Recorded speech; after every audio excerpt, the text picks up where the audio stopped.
আমাদের কোরবানির উদ্দেশ্য যদি হয় ফ্রেশ গোশত আহরণ করা, আমাদের কোরবানির উদ্দেশ্য যদি হয় সমাজের মানুষের সামনে নিজের ইজ্জত রক্ষা করা, প্রতি বছর কোরবানি দেই, এবছর না দিলে মানুষ কি বলবে, বাচ্চারা কার মুখের দিকে চেয়ে থাকবে, আত্মীয় স্বজন, নতুন আত্মীয় স্বজন কি মনে করবে, এ সকল উদ্দেশ্য যদি আমাদের কোরবানির পেছনে কাজ করে, তাহলে সেই কোরবানি আল্লাহর কাছে মাকবুল বা গ্রহণযোগ্য কোনো কোরবানি হবে না। কোরবানি প্রসঙ্গে আল্লাহ রাব্বুল আলামিন বলেছেন, ইন্নামা ইয়াতাকাব্বালুল্লাহু মিনাল মুত্তাকিন। আল্লাহ তাআলা শুধুমাত্র মুত্তাকিদের ত্যাগ, তাদের উৎসর্গ, তাদের কোরবানি, তাদের স্যাক্রিফাইস, এটা আল্লাহ তাআলা কবুল করবেন। অতএব যাদের ভিতরে তাকওয়া নাই তাদেরটা আল্লাহ তাআলা গ্রহণ করবেন না, কবুল করবেন না। আমরা যে আয়াত পড়েছি সেই আয়াতও দেখেছি, আল্লাহ রাব্বুল আলামিন ইরশাদ করেছেন যে আমাদের কোরবানির রক্ত, আমাদের কোরবানির পশুর গোশত, এর কিছুই কি আল্লাহর কাছে যায়? কিছুই আল্লাহর কাছে যায় না। অন্য সব ইবাদত, আর্থিক ইবাদত, এটার ফিডব্যাক আমাদের কাছে আসে না সাধারণত। আমরা যখন দান সাদাকা করি, দান সাদাকা করলে ওইটা কি নিজে খাওয়া যায়? যখন দান করি, সাদাকা করি, তখন এটা আল্লাহর তরফ থেকে গরিবদেরকে দিয়ে দিতে হয়, নিজে খাওয়া যায় না। কোরবানি এমন একটা ইবাদত যে আমরা কোরবানি করার সময় বললাম বিসমিল্লাহি আল্লাহু আকবার, আল্লাহুম্মা লাকা মিনকা ওয়া লাক, আল্লাহ আপনার পক্ষ থেকে পেলাম এবং আপনার উদ্দেশ্যেই কোরবানি করলাম বলতেছি। তো আল্লাহর উদ্দেশ্যে দিয়ে দেওয়ার পর নিয়ম হলো আল্লাহর বান্দাদের মধ্যে গরিব যারা, দুঃখী যারা, তাদেরকে দিয়ে দিব, এটাই তো সাদাকার নিয়ম, দানের নিয়ম। কিন্তু কোরবানি এমন একটা ইবাদত যে ইবাদত আমি আল্লাহর উদ্দেশ্যে করলাম, আল্লাহকে খুশি করার জন্য জবে করলাম, কিন্তু গোশতটা আবার আল্লাহ আমাকে খাওয়ার অনুমতি দিয়েছেন, এটা অন্য ইবাদতে নাই। এখন এই ইবাদতে যদি গোশত খাওয়াটা মুখ্য হয়, গোশত আহরণ করা মুখ্য হয়, সমাজে মানুষের কাছে মুখ উজ্জ্বল করা মুখ্য হয়, আসল উদ্দেশ্য যদি হয় দুনিয়াবি বা পার্থিব বিষয় আশয়, আসল উদ্দেশ্য যদি হয় শো অফ করা, আসল উদ্দেশ্য যদি হয় মানুষকে দেখানো, আসল উদ্দেশ্য যদি হয় আত্মীয় স্বজনের কাছে মুখ রক্ষা করা, বাচ্চা কাচ্চা কার দিকে চেয়ে থাকবে, সেটা যদি উদ্দেশ্য হয়, তাহলে এটা ইবাদত হবে না।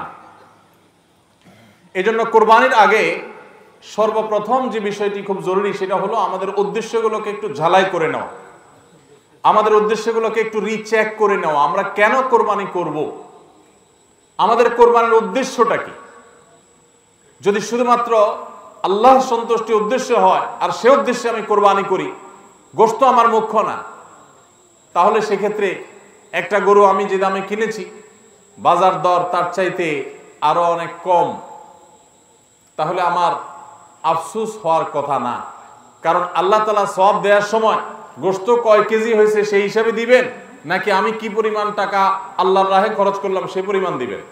আমার খরচ করা টাকা আল্লাহর উদ্দেশ্যে যদি এটা নিয়োগ করে থাকে, তাহলে 1 লক্ষ টাকার গরু আপনি কোরবানি দিচ্ছেন, নিয়ত যদি সহি হয়, বিশুদ্ধ হয়, দুনিয়াবি কোনো ধান্দা যদি না থাকে, তাহলে আল্লাহ তাআলা সওয়াব কি 1 লক্ষ টাকার দিবেন, নাকি ওই গরুটার দাম বাজারে 80,000, আপনি কিনছেন 1 লাখ, তাহলে আল্লাহ বলবেন না তুমি কেন বেশি দিয়ে কিনছো, ওইটার দায়িত্ব তোমার, আমি 80,000 সওয়াব দেব? এমন হবে?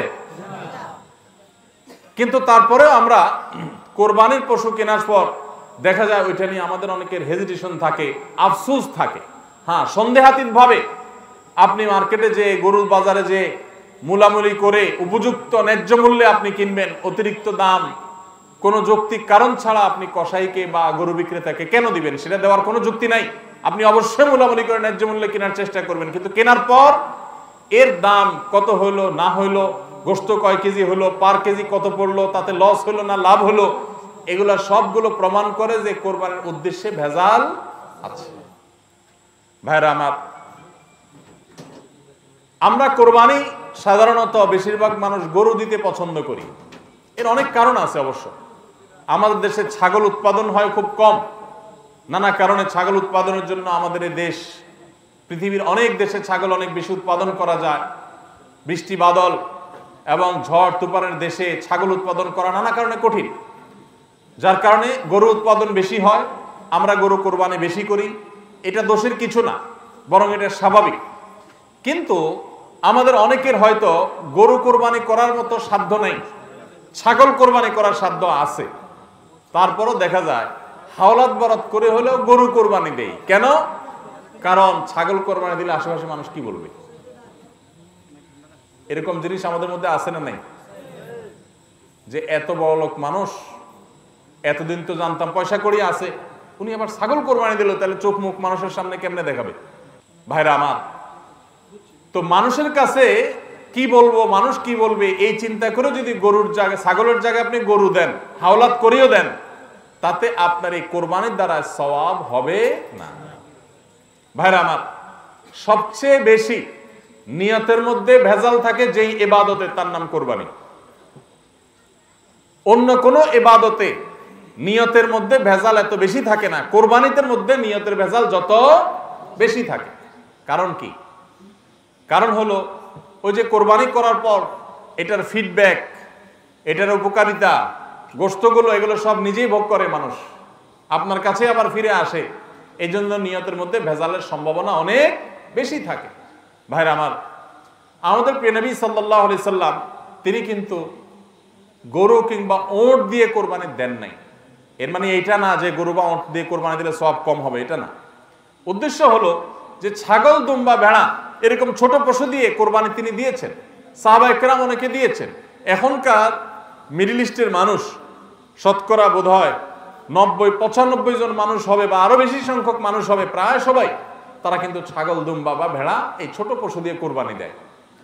আমাদের দেশে আমরা বড় পশু অর্থাৎ গরু দিয়ে কোরবানি দেই, সেটার যৌক্তিক কারণ আছে। আমি বলেছি যে আমাদের দেশে গরু উৎপাদন করা যত সহজ হয়, ছাগল উৎপাদন করা এত সহজ হয় না, নানা কারণে গরুর, ছাগলের চাইতে গরুর উৎপাদন বেশি হয়, সেই হিসাবে আমরা করি, ঠিক আছে। কিন্তু যদি উদ্দেশ্য হয় বড় পশু কোরবানি করে আমি বড় কোরবানি দাতা জাহির করব নিজেকে, তাহলে এর মাধ্যমে সওয়াব হওয়া তো দূরের কথা, মানুষ দেখানো ইবাদত করার কারণে শিরকে আসগরের গুনাহ হওয়ার আশঙ্কা আছে। আমার কথা কি বুঝাইতে পারছি? ভাইরা আমার, আমাদের দেশে বাস্তবতা হলো কিছু নেককার মানুষ আছেন, আল্লাহ তাআলা পয়সা করে দিয়েছেন, হালাল টাকা, আবার আল্লাহর উদ্দেশ্যে বড় পশু কুরবানি করে গরিব দুঃখীকে গোশত খাওয়ায়, গরিবদের পুষ্টির যোগান হয়, এরকম নেক উদ্দেশ্যওয়ালা মানুষ আছে আলহামদুলিল্লাহ। কিন্তু এই সীমিত সংখ্যক মানুষ ছাড়া সাধারণত গরুর সাইজ যত বড় হয় নিয়তের ভেজাল তত বেশি হয়। আমি কি আপনাদের বুঝাতে পারছি? সাধারণত গরুর সাইজ যত বড় হয় নিয়তের ভেজাল তত বেশি হয়। সব ক্ষেত্রে এটা প্রযোজ্য না। অনেক নেককার মানুষ আছেন যে গরুর সাইজে বড়, মাশাআল্লাহ নিয়তটাও খালেস, আবার উপার্জনও হালাল, এরকম আল্লাহর বান্দা আছেন, কিন্তু তাদের সংখ্যা খুবই কম। সাধারণত গরুর আকার যত বড় হয়, এই বেশিরভাগ এই শ্রেণীর কোরবানি দাতাদের নিয়তে ভেজাল বেশি। আপনি ঢাকা চলে যাবেন, গুলশান, বাড়িধারা, ঢাকার একেবারে এলিট শ্রেণীর মানুষের বসবাস যে সমস্ত এলাকায়, সে সমস্ত এলাকায় দেখবেন এক এক বাড়ির ভিতরে গ্যারেজে বিশাল বড় বড় 3টা, 4টা, 5টা গরু, এক একটা 4 লাখ, 3 লাখ, 5 লাখ এরকম দামের গরু। এই বাড়িওয়ালাদের বেশিরভাগ লোকদেরকে দেখবেন জীবনে এরা মসজিদের ধারে কাছেও যায় না, কিন্তু কোরবানিটা করে মাশাআল্লাহ। কারণ কি? একে তো কোরবানি করে গরিব দুঃখী লাইনে দাঁড়ায় থাকবে, আপনার চেয়ারে বসে বসে গরিব দুঃখীরে কোরবানি গোশত দেব, ভালোই তো লাগে, একটা বাকাওয়াতি জাহির হয়, দানবীর সেটা জাহির করা যায়, উৎসব হয়, আনন্দ হয়। আমি আগে বলেছি কোরবানি এটা উৎসব, কোরবানি একটা ইবাদত, এটা ইসলাম এবং মুসলমানদের সংস্কৃতি, সন্দেহ নেই। কিন্তু সব কিছুর উপরে ইবাদতের মানসিকতা প্রাধান্য থাকতে হবে। কারণ ইব্রাহিম আলাইহিস সালাম যে কোরবানি করেছিলেন, সেই কোরবানি মূলত আল্লাহর নির্দেশ পালনার্থে করেছিলেন। তিনি মূলত আল্লাহর কাছে প্রমাণ করেছেন বা আল্লাহর কাছে প্রকাশ করেছেন যে আল্লাহ যত আদেশ করেন, যত নিষেধ করেন সব তিনি মানবেন। এমনকি নিজের সন্তানকে কোরবানি করার নির্দেশ আল্লাহ করার পর সেটাও মানতে তিনি প্রস্তুত হয়েছেন। আল্লাহ সন্তান কোরবানি হইতে দেন নাই, কিন্তু তিনি পরীক্ষায় পাশ করে ফেলেছেন। এই কোরবানি আমাদেরকে শিক্ষা দেয় আল্লাহর আদেশ নিষেধ আমার যুক্তিতে ধরুক আর না ধরুক, আমার বুঝে খাটুক বা না খাটুক, আমার পক্ষে যাক আর বিপক্ষে যাক, আমার ভালো লাগুক আর না লাগুক, সর্বাবস্থা আমি আল্লাহর আদেশ নিষেধ মেনে চলবো। এটাই হলো কোরবানির প্রধান শিক্ষা। আল্লাহ তাআলা আমাদের সবাইকে সেই শিক্ষা মাথায় রেখে শুধুমাত্র আল্লাহকে খুশি করার উদ্দেশ্যে কোরবানি করার তৌফিক দান করুন। মেয়ে বিয়ে দিয়েছেন, বা ছেলে বিয়ে করাইছেন, ব্যয়ের বাড়ি থেকে মেহমান আসবে, ব্যয়েরা জিজ্ঞেস করবে ব্যয় কি কোরবানি দিচ্ছেন, একটা ব্যাপার সেপার আছে। তখন যদি বলেন যে ব্যয় সাহেব এবার টাকা পয়সা হাতে নাই, সেজন্য এবার কোরবানি দিব না, তাহলে মুখ থাকে। এই জন্য একটা কোরবানি দেওয়া লাগে। এই কোরবানি কি ব্যয় হিসাবের জন্য হলো না আল্লাহর জন্য হলো? এই ব্যয় হিসাবের জন্য কোরবানি করলে সেটা সওয়াব হবে না, বরং শিরক হবে, শিরকে আসগর। এটাকে শিরকে আসগর বলা হয়। আল্লাহ তাআলা আমাদের সবাইকে আল্লাহকে খুশি করার জন্য কোরবানি করার তৌফিক দান করুন। আল্লাহকে খুশি করার জন্য যে কোরবানি করছেন, মাঝে মধ্যে একটু অ্যাসিড টেস্ট করবেন। অ্যাসিড টেস্ট বলবো, ধরেন আপনি প্রতি বছর গরু কোরবানি করেন, এক বছর হঠাৎ করে ছাগল কোরবানি করেন, ছাগল কোরবানি করেন। আপনি বলবেন এই বছর তাহলে তো গরু গোশত দিতে পারবো না, তো আরো কয়েকটা ছাগল কিনে কোরবানি আরো বেশি করা যায়। তো একজনে একটা বেশি করলে সমস্যা নাই। ছাগল অনেকগুলো কিনে গরিব দুঃখীদেরকে দিয়ে দেন, তারা কোরবানি করে, তারা গোশত খায় ফেলাকে আপনার তরফ থেকে কোরবানি হয়ে যাবে। আপনি একটা ছাগল করেন, দেখেন এটা মানাইতে পারেন কিনা নিজেরে। যদি কোনো অসুবিধা না হয় মানাইতে, তাহলে আলহামদুলিল্লাহ আল্লাহ শুকর আদায় করতে পারেন যে আপনার নিয়তের মধ্যে বোধহয় ভেজাল নাই। আর যদি মনে হয় না প্রতি বছর গরু দেই, এবার ছাগল দিলে কেমনে হয়, মানুষ কি বলবে, তাহলে বুঝতে হবে ডাল মে কুচ কালা নেই, পুরা হি কালা হয়। আল্লাহ তাআলা আমাদের সবাইকে ইখলাসের সাথে, তাকওয়ার সাথে কোরবানির এই আমলটি সম্পাদন করার তৌফিক দান করুন।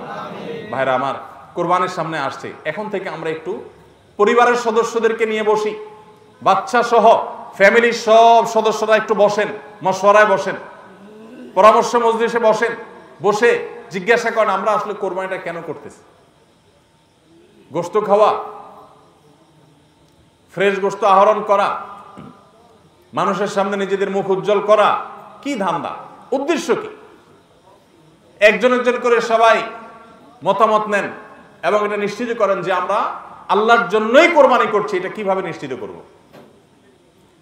একটা তো বললাম যে বিশাল বড় গরু কোরবানি করেন সব সময়, এবার একটু ছাগল কোরবানি করেন, দেখেন তো মনে মানাইতে পারেন কিনা।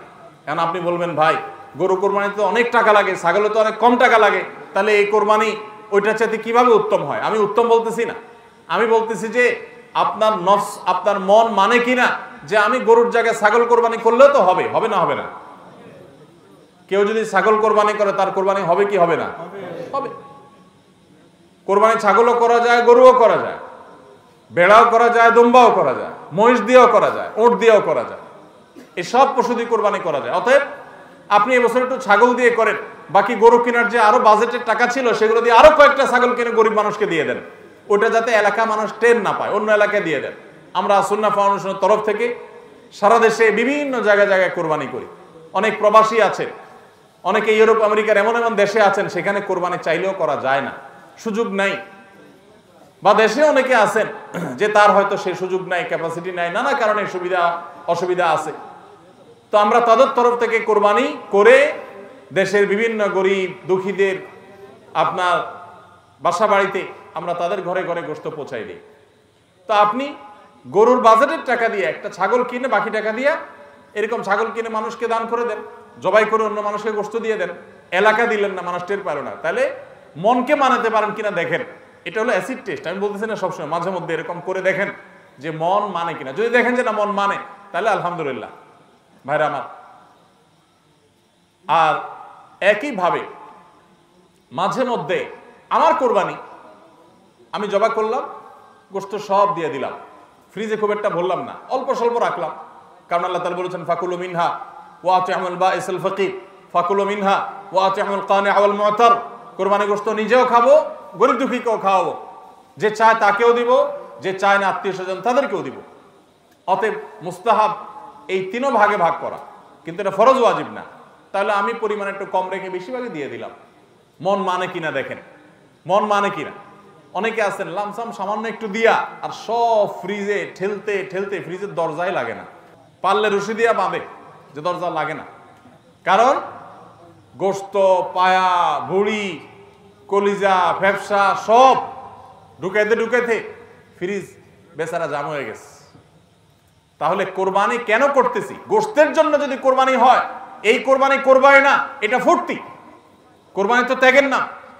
আপনার ভিতরে ত্যাগ কতটা আছে, ত্যাগের মানসিকতা কতটা আছে। আপনি আল্লাহর রাহে আল্লাহকে খুশি করার জন্য লাখ টাকা দিয়ে গরু কোরবানি করেন, ভালো কথা।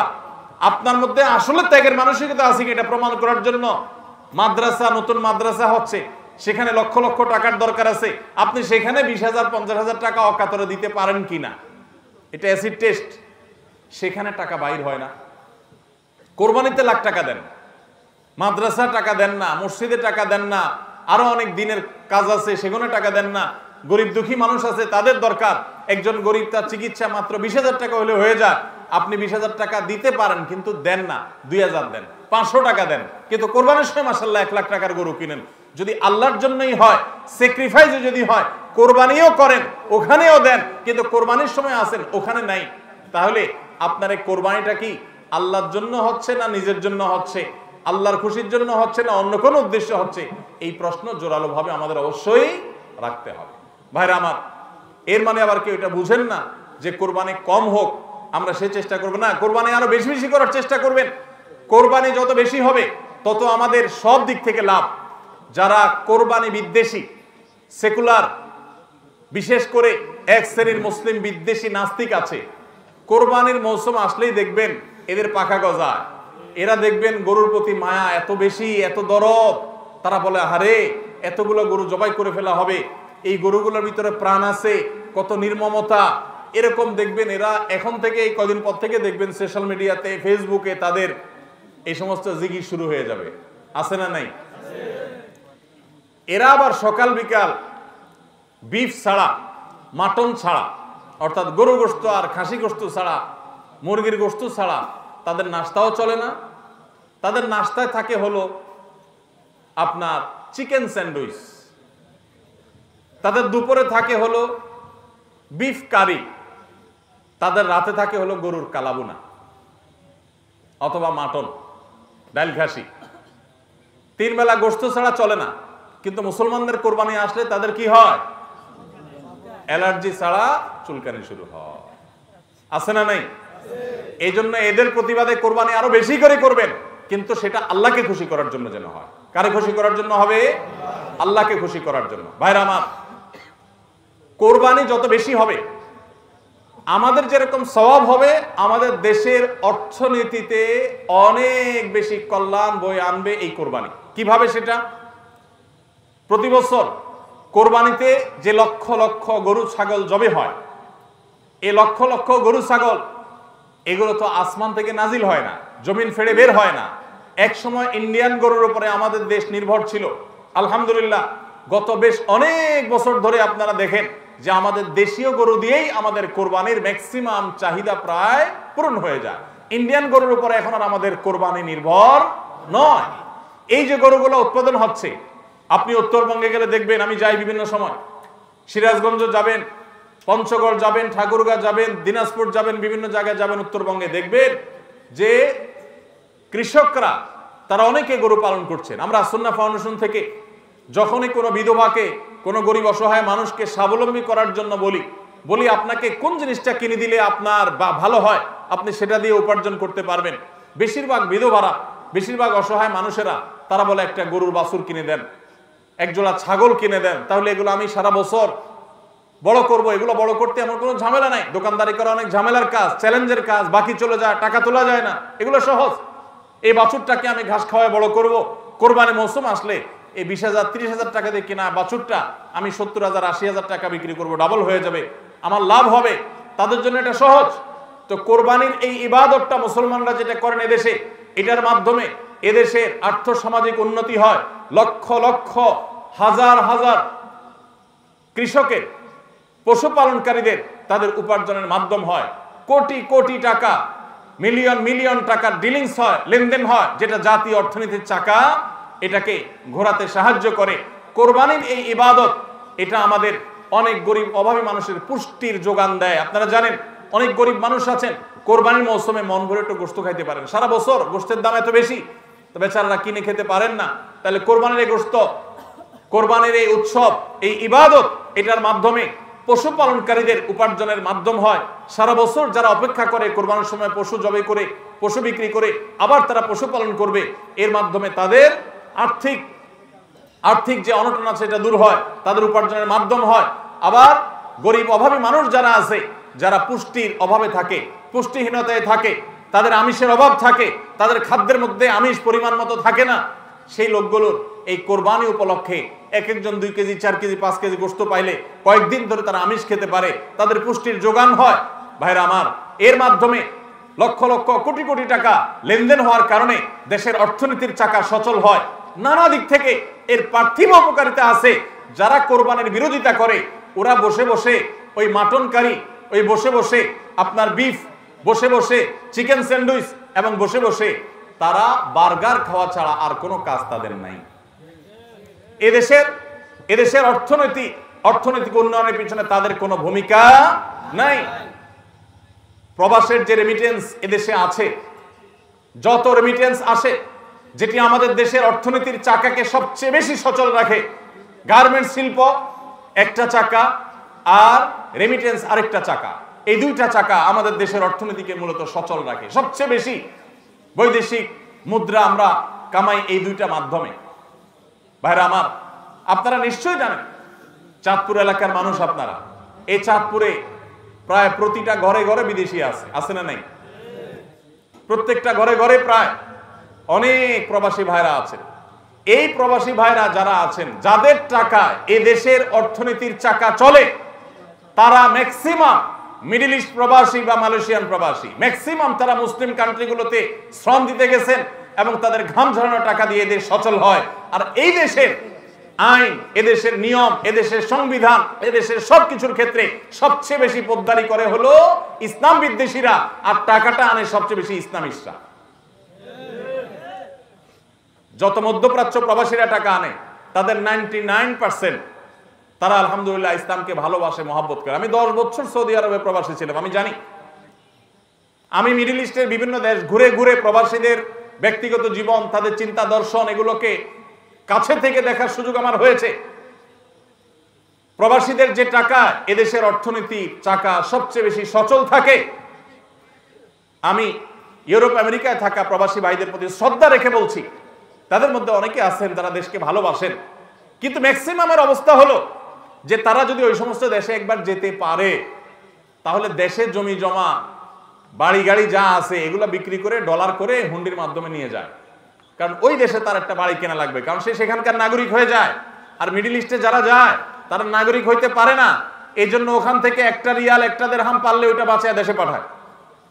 ঠিক না ঠিক? অতএব কোরবানির উৎসবের মাধ্যমে দেশের অর্থনীতির চাকা সচল হয়।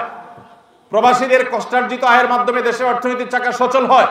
এদেশের অর্থনীতির চাকা সচল হওয়ার পেছনে সবচেয়ে বেশি ভূমিকা যাদের, তাদের বিরুদ্ধাচরণকারী যাদের কোনো ভূমিকা নাই, বসে বসে বার্গার খাওয়া ছাড়া, চিকেন আর বিফ কাট আপনার মাটন খাওয়া ছাড়া যাদের আর কোনো কাজ নাই, এরাই কোরবানি আসলে গরুর জন্য মায়া কান্না শুরু করে। এজন্য এদের প্রতিবাদে আরো বেশি বেশি করে কোরবানি করবেন। আপনাদেরকে কোরবানি কম করতে বলি নাই, কিন্তু কোরবানির উদ্দেশ্য যেন হয় আল্লাহকে শুধু খুশি করা, সেটা নিশ্চিত করতে হবে। সবাই চেষ্টা করবো তো ইনশাআল্লাহ? আল্লাহ আমাদের সবাইকে আল্লাহর উদ্দেশ্যে কোরবানি করার তৌফিক দান করুন।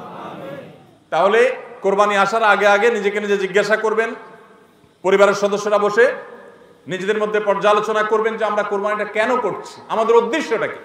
আমাদের উদ্দেশ্য হবে আল্লাহর নির্দেশ পালনার্থে আমি আমার অর্থ করি, এটা ব্যয় করলাম। একটা পশু কিনলাম, ঈদের আগের রাতে কিনবেন না, পারলে 2-4 দিন আগে কিনবেন। যত বেশি আগে কিনতে পারেন তত ভালো।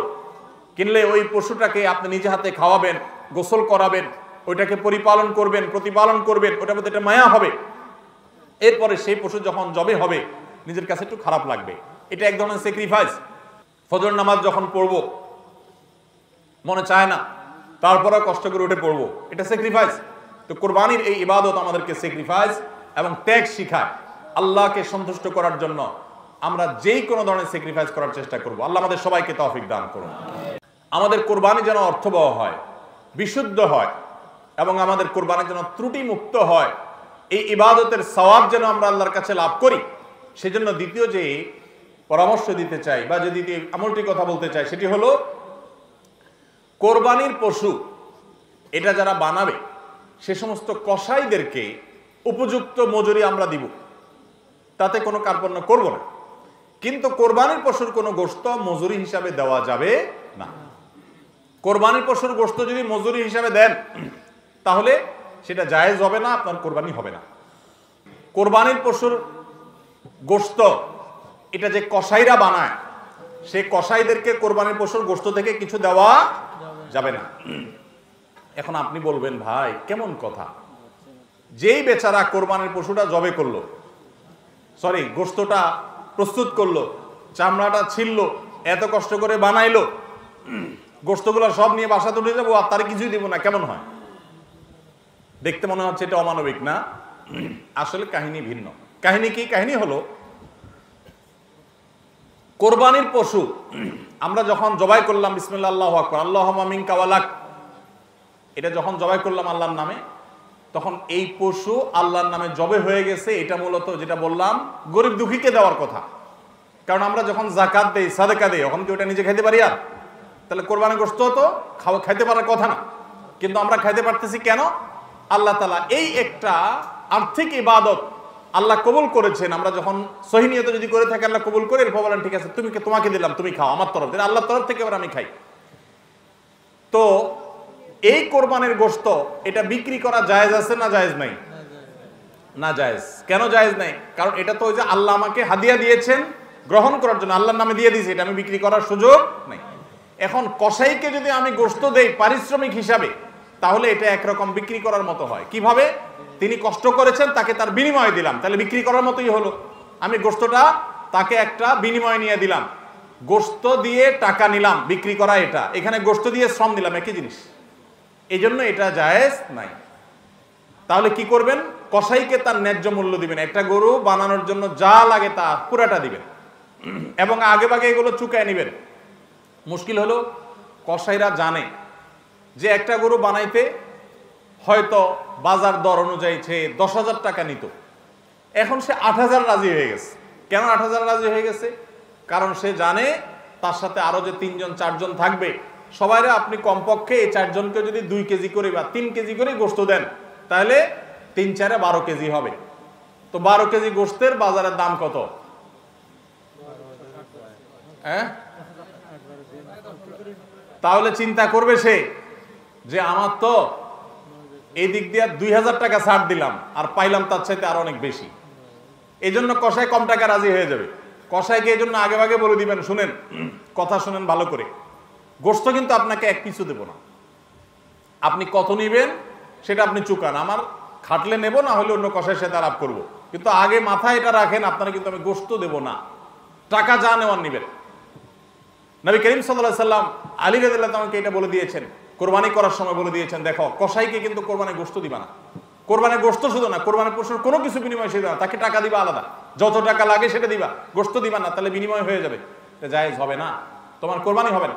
এই জন্য ভাইরা এই জিনিসটা আমাদের সাবধান থাকতে হবে, কসাইকে কোরবানি গোশত বিনিময় হিসাবে দেওয়া যাবে না। হ্যাঁ, কসাই যদি গরিব হয় তাহলে সেক্ষেত্রে অন্য গরিবকে আপনি আধা কেজি করে দিচ্ছেন, কসাইরও আধা কেজি দিতে পারেন, অন্য গরিবকে 1 কেজি করে দিচ্ছেন, কসাইরও 1 কেজি দিতে পারেন, কিন্তু কসাই হিসাবে না। সেটা হলো তিনি যদি কসাইগিরি নাও করতেন তারপরও আপনি তাকে দিতেন যদ্দুর অদ্দুর দিবেন, এর বেশি যদি আপনি দেন এবং সেটা যদি বিনিময় হিসাবে দেন তাহলে কি হবে না? জায়েজ হবে না। এই একটা মাসআলা না জানার কারণে আমাদের অনেকের কোরবানি এটা নিয়ে টানাটানি দেখা দেয়। নাম্বার 3 এবং শেষ পয়েন্ট হলো, কোরবানির পশুর গোশত এটা আপনি আহরণ করতে গিয়ে মাথায় রাখবেন যে কোরবানির পশুর রক্ত, বুড়ির ময়লা, এগুলো যেন আশপাশের পরিবেশটা নষ্ট না করে। আমরা অনেক সময় দেখি কোরবানির ঈদের 2 দিন 4 দিন 5 দিন পর পর্যন্ত রাস্তাঘাট দিয়ে চলা যায় না দুর্গন্ধের চোটে, ঠিক না বেঠিক?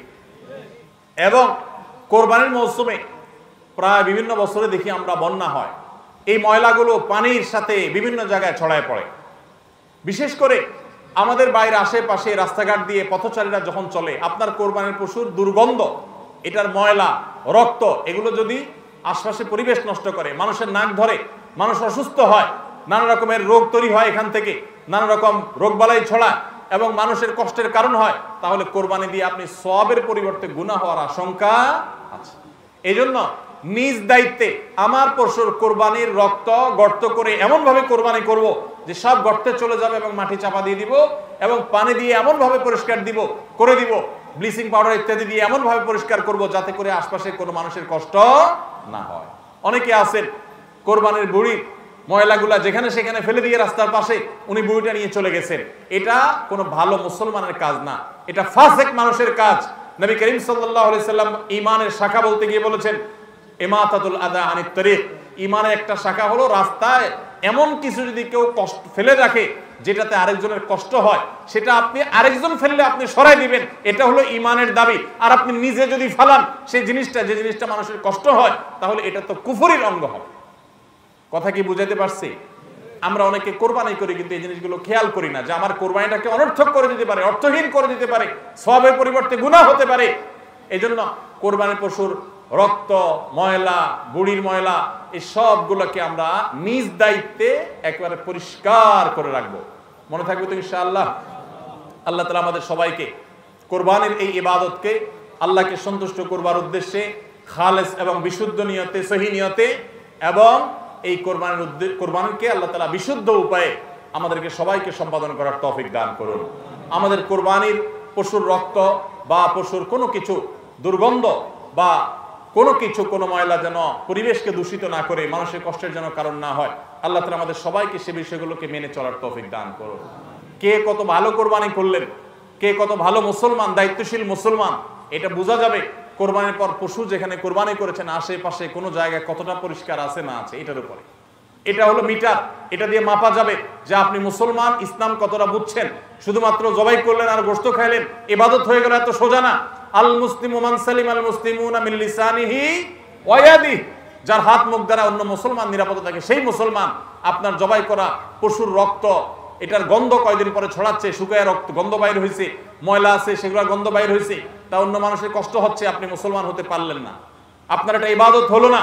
এই জন্য এই একটা বিষয় মনে হতে পারে ছোট্ট বিষয়, এই ছোট্ট বিষয়টাই কিন্তু আমাদের ইবাদতকে নষ্ট করে দিতে পারে। আমরা সবাই খেয়াল করবো তো ইনশাআল্লাহ? আল্লাহ তাআলা আমাদের সবাইকে আমল করার তৌফিক দান করুন। জাযাকুমুল্লাহ খাইর। একজন মালয়েশিয়া প্রবাসী, আমার এখানে আশেপাশে কোনো মসজিদ নেই। আমরা যারা মসজিদে বাংলাদেশি আছি তারা নিজেরা জুমার নামাজ পড়তে পারবো কিনা, জুমার নামাজের শর্তগুলো জানাবেন। অবশ্যই আপনারা জুমার নামাজ পড়তে পারবেন, নিজেদের মধ্যে থেকে যে কোনো একজন ইমামতি করে জুমার নামাজ পড়িয়ে দিবেন, ইনশাআল্লাহ আপনাদের নামাজ হয়ে যাবে। বরং পড়তে পারবেন না, বরং পড়া উচিত এবং কর্তব্য আপনাদের। যদি আশেপাশে কোনো মসজিদ না থাকে, নিজেরা যেখানে আছেন সেখানে জুমার জামাত করবেন। বিশেষ করে লোকালয় যদি থাকে সেখানে আপনি জুমার নামাজ করতে কোনো অসুবিধা নেই। আমি এবং আমার হাজব্যান্ড দুজনেই চাকরি করে একটা বিজনেস দেই, যেখানে বিজনেসের মাঝে আমার এবং আমার হাজব্যান্ডের দুজনের অর্থ 50% করে। কিন্তু আমার হাজব্যান্ড আমাকে কোনো লাভের অংশ দেয় না। আমি তাকে না জানিয়ে যদি কিছু টাকা নেই তাহলে কি আমার গুনাহ হবে? বনিদিন, আপনারা দুজনে যেহেতু চাকরি করছেন এবং দুজনে চাকরি করে একটা বিজনেসও দিয়েছেন, এখানে দুজনের যে ইনভেস্ট রয়েছে সেটা আপনাদের বাণিজ্যিক সম্পর্ক, সেটা সম্পূর্ণ ভিন্ন। স্ত্রী হিসাবে আপনার ভরণ পোষণ তিনি আপনাকে দিবেন, সেটা আরেকটি জিনিস। আর যেহেতু আপনার এখানে 50% ইনভেস্ট আছে, অতএব স্বামী আপনাকে 50%-এর যে প্রফিট সেটা আপনাকে দেওয়া তার কর্তব্য। যদি না দেন তাহলে সেক্ষেত্রে আপনি সেখান থেকে তাকে না জেনে টাকা নিতে পারবেন। কারণ কারোর অধিকার যদি কারোর কাছে থেকে যায়, তিনি যদি সেটা থেকে বঞ্চিত করেন তাকে, তাহলে তিনি তার অগোচরে সেই অধিকারটুকু আদায় করে নিতে পারবেন, সেটা রাইট তার আছে।